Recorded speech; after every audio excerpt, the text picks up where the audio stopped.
serais ravi de prendre ma revanche un jour.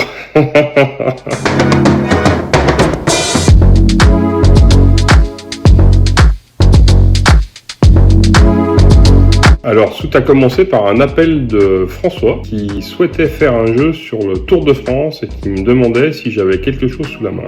Je lui ai dit que non. Pourtant, le Tour de France, c'est mon truc absolument depuis tout le temps, en fait. Et puis, j'avais rien. Et donc, du coup, le temps a passé de façon très courte parce que je me suis réveillé dans la nuit avec une idée et c'est là que tout a commencé.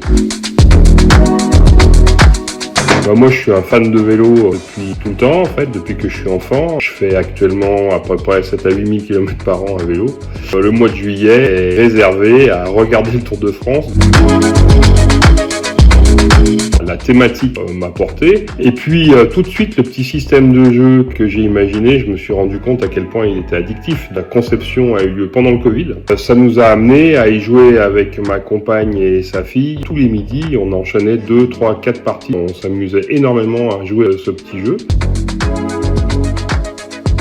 Premièrement, il y a des petits coups un peu méchants dedans. La mécanique, elle est hyper simple et puis en même temps, elle fonctionne pas tout à fait comme les autres jeux de défausse. Il a sa spécificité. Mais surtout, ce qui fonctionne très bien, c'est que même si c'est un jeu de cartes, on va retrouver les mêmes sensations que dans une course de vélo.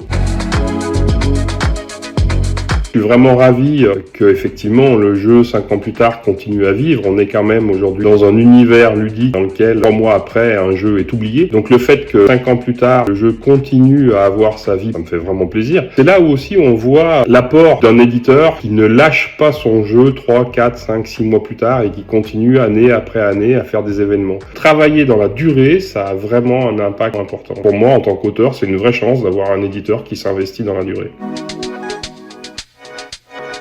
Non, c'était vraiment un projet cœur parce que de toute façon, quel que soit le projet, on peut jamais savoir ce qui va se passer. Bien sûr que moi, j'étais convaincu par ce que j'avais fait. Je voyais bien qu'à la maison, on y jouait, qu'avec les amis, ça fonctionnait et tout ça. Mais se projeter sur un succès de cet ordre-là, non, tu peux jamais savoir. Je suis persuadé que dans notre domaine, il faut faire que ce à quoi on croit et il faut tenter de le partager avec passion. Et puis après, c'est les joueurs qui choisissent.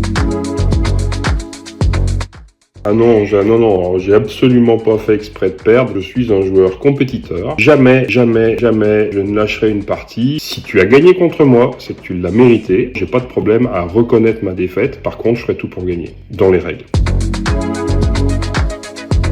Avoir la chance de le rencontrer, c'était assez exceptionnel. Et puis ce que j'ai particulièrement apprécié, c'est que c'est quelqu'un de simple. Ça a beau être une star dans son domaine, c'est quelqu'un avec qui tu peux discuter de façon très naturelle, qui est toujours passionné de vélo aujourd'hui, alors qu'il aurait pu passer totalement à autre chose. Il s'est intéressé réellement, sincèrement, à ce qu'on était en train de faire. Il a joué avec naturel et sympathie. Ouais, c'était une très belle journée. Ouais. J'étais ravi de prendre ma revanche un jour.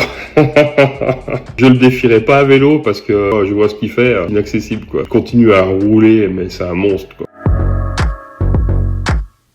C'est clair que cette rencontre, ça a été quand même le highlight de Vélonimo. Par contre, excellente surprise, ça a été les illustrations. Je suis persuadé qu'il n'aurait pas eu le même succès sans cet habillage graphique-là, qui donne une âme, vraiment une vraie âme au jeu. Quand est-ce qu'on en refait un ensemble? J'aimerais beaucoup avoir un autre jeu illustré avec sa patte. Ouais. Déjà, j'espère que le jeu va continuer sa vie et puis peut-être de faire un petit truc à l'occasion d'un Paris-Roubaix, un petit événementiel Paris-Roubaix, ça me plairait beaucoup ça.